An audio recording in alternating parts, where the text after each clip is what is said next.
গেল ওরে ঘরে যাওয়া হলো না রে। ঘরটি আমাদের ঘর, কত ঘর বানিয়েছি, এটা কি আসল ঘর? বাড়ি বাড়ি করণে মন, এ বাড়ি তো তোমার না। কার বাড়ি, কার ঘর? আর বেলাই তো ডুবে গেল, দেখতে দেখতে আয়ু বেলা। বাল্যকাল গেল, কৈশোর কাল গেল, পৌগণ্ড কাল গেল, যৌবনও যায়, কিন্তু আসল ঘরের কাছেই যাওয়া হলো না। যদি বলেন কেন, যে ঘরে আছি এটাকে ঘর বলে না, এটাকে আসল ঘর বলে না। আমাদের গুরুদেব ডক্টর মহানম্রত ব্রহ্মচারীর ভাষায় যদি বলি, আমরা যে ঘরে আছি এটাকে বলে ওয়েটিং রুম। ওয়েটিং রুমের বাংলা হলো বিশ্রামাগার, বিশ্রাম কক্ষ বলতে পারেন। ওয়েটিং রুম লেখা থাকে কোথায়? ট্রেন স্টেশনে বড় বড় করে লেখা আছে ওয়েটিং রুম, বাংলায় বিশ্রামাগার। ট্রেন আসতে 2 ঘন্টা দেরি হবে, লেট থাকে না ট্রেন, কোনো কারণে 2 ঘন্টা লেট। এটা 2 ঘন্টা তো কম সময় না রে ভাই, কোথায় কাটাবো? ঢুকলাম গিয়ে ওয়েটিং রুমে, বিশ্রামাগারে। কাউকে চিনি না ভাই, কাউকে চিনি না। তাহলে এগিয়ে গেলাম, দাদা কোথায় যাচ্ছেন? আপনার নাম কি? গ্রাম কোথায়? এমনি করে কথা আরম্ভ হলো।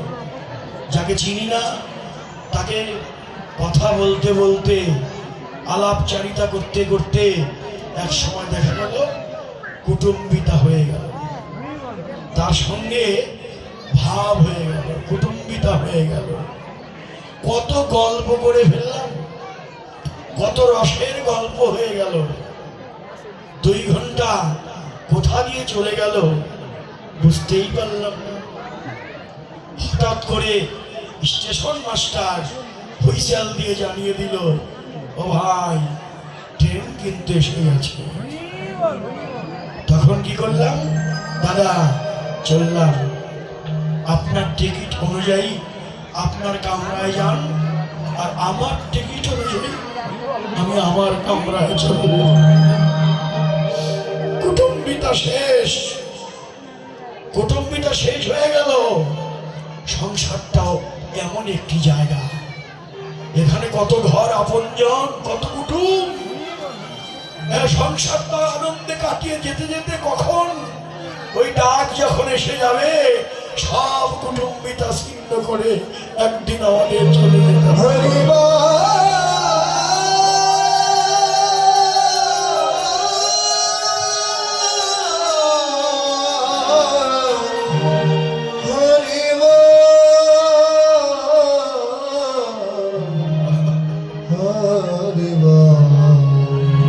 এটাই অনিত্য সংসার রে ভাই, এটাই অনিত্য সংসার।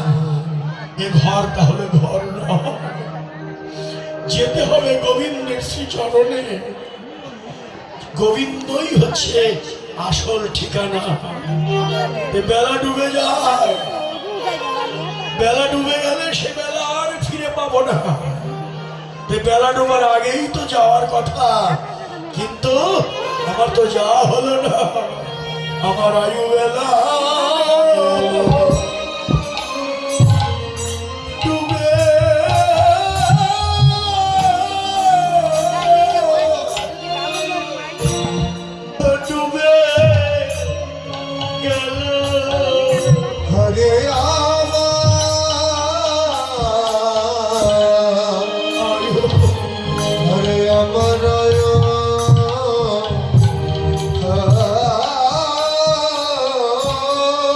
বেলা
দেখতে দেখতে আমার আয়ু বেলা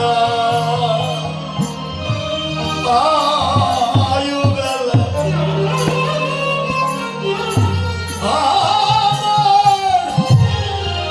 ডুবে গেল। আমি একদিন তারে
একদিন তারে